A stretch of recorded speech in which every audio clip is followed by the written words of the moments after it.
Two countries, one tournament, two completely different economic stories.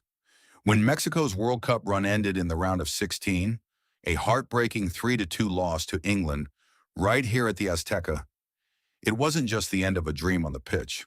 It was the close of a very real economic experiment. Deloitte's own estimate put Mexico's total economic windfall from hosting at up to $2.73 billion. That's real money. But here's the number that matters more. As a share of Mexico's entire GDP, that windfall is somewhere between 0.14 and 0.2%, a visible bump, something you can actually point to on a chart. Now flip to the United States. Estimates put the U.S. gain from hosting at around $17 billion, 6 times larger in raw dollars. And yet against an economy the size of America's, that same windfall barely registers as a rounding error, less than 0.1% of GDP. That's the paradox at the heart of this tournament. For Mexico, the World Cup is a macroeconomic event. For the United States, it's a really good weekend for a few dozen host cities. Same tournament, wildly different stakes. So which country actually won the economic World Cup? Let's break it down. Start in Mexico City. More than 1.1 million visitors poured into the capital during the tournament. And according to the city's own Chamber of Commerce, they left behind an economic footprint north of 22 billion pesos. That's concentrated, visible, immediate money. Hotels, restaurants, transportation, retail, all absorbing a flood of demand in a tight geographic radius. And that concentration is exactly what made it work. Mexico City wasn't juggling 16 host cities. It had a handful of stadiums, a tourism infrastructure already built for scale, and a single defined World Cup moment to sell to the world. Now contrast that with the United States hosting model. 11 cities spread from Seattle to Miami, Los Angeles to Boston. That's a strength in terms of national reach, but it's also a logistical nightmare for anyone trying to measure impact, because the economic footprint gets diluted across an entire continent instead of concentrated in one showcase city. The flip side of that spread? Inflation. Flight prices into host cities spiked hard around match dates.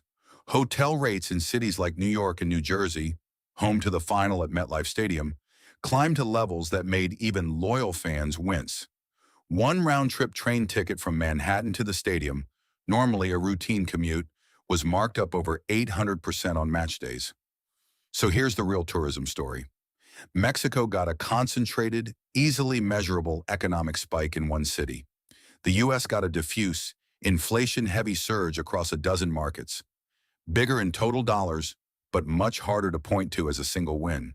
Now let's go where the real engineering story lives. Inside the stadiums themselves. Estadio Azteca isn't just a stadium. Opened in 1966, it just became the only stadium on Earth to host 3 separate World Cups, a record that will likely never be broken. And to get a 60-year-old cathedral of football ready for a 21st century broadcast product, engineers had to walk a tightrope between preservation and transformation.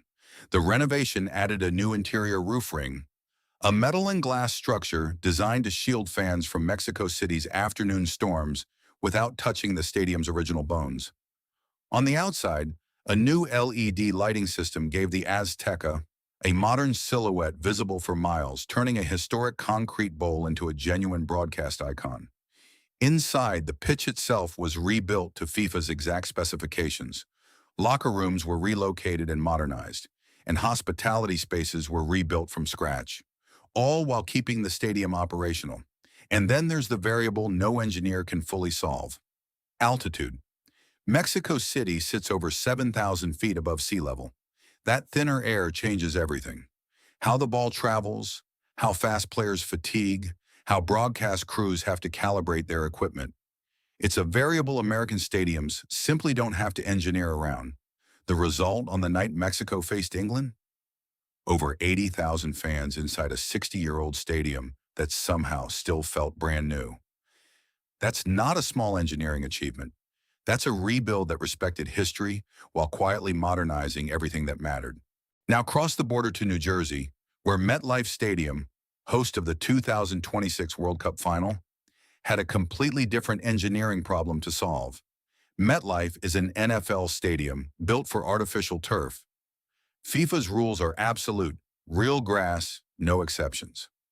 So starting in 2024, crews began a phased renovation, removing 1,740 permanent seats in the corners to widen the field to FIFA's exact soccer dimensions, and replacing them with a modular seating system that can be reconfigured back for football season. But the real engineering marvel is underground. Crews laid down roughly 600 rolls of grass, grown for months at a regional sod farm, then transported and installed section by section like a massive living jigsaw puzzle.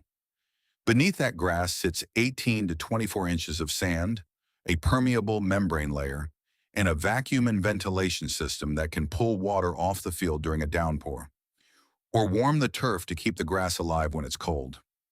All told, MetLife's World Cup readiness investment ran past $100 million, layered on top of the stadium's original $1.6 billion construction cost. That's on top of new connectivity infrastructure, expanded broadcast compounds, and accessibility upgrades, all engineered to convert a football fortress into a soccer showcase, then convert it right back before the Jets and Giants kick off their season. Two completely different engineering philosophies. Mexico modernized history. The United States re-engineered a modern stadium to temporarily forget what it was built for. Everything we've covered so far, the billions, the GDP percentages, the sod farms and roof rings, that's the visible economy. But there's a quieter one happening behind a door most fans never walk through. At the Azteca, that door leads to a tunnel that's been walked by players in 3 separate World Cups, a stretch of concrete that's arguably seen more football history than anywhere else on Earth. The hospitality spaces here were rebuilt from scratch for this tournament, but the product being sold is still, fundamentally, history. You're not just buying a seat, you're buying proximity to 60 years of moments. MetLife's backstage economy tells a completely different story. The renovation reshaped the lower bowl, rebuilt broadcast compounds, and layered in new connectivity infrastructure, all in service of a hospitality model that's pure American sports business. And in that business, suite and premium hospitality revenue routinely outperforms ticket sales as a stadium's single largest income line. It's not really about the game being played, it's about the room you're watching it from. Same sport, same tournament, two completely different products being sold to the exact same premium customer. Mexico is selling you a place in history. The United States is selling you the best seat in a business. And somewhere in that gap, between a tunnel that's held 60 years of memory and a suite that's optimized for revenue per square foot, is the real cultural difference between these two host nations. So who actually won the economic and technological World Cup? Mexico won the story, a concentrated, visible economic boost, and a historic stadium reborn for the world to see.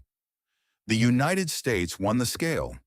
Bigger dollars, bigger infrastructure, spread across a continent, quietly building a playbook it'll use again for the Olympics in 2028. Different countries, different victories. One tournament that changed both of them. So that's the real scoreboard behind the World Cup. Not goals, but GDP points, stadium engineering, and two very different definitions of what a good seat is worth. If you want more breakdowns like this, where we take something everyone's watching and pull apart the economics and the engineering nobody talks about, that's exactly what we do here on Logic and Lifestyle. Hit subscribe, drop a comment with which stadium story surprised you more, and I'll see you in the next one.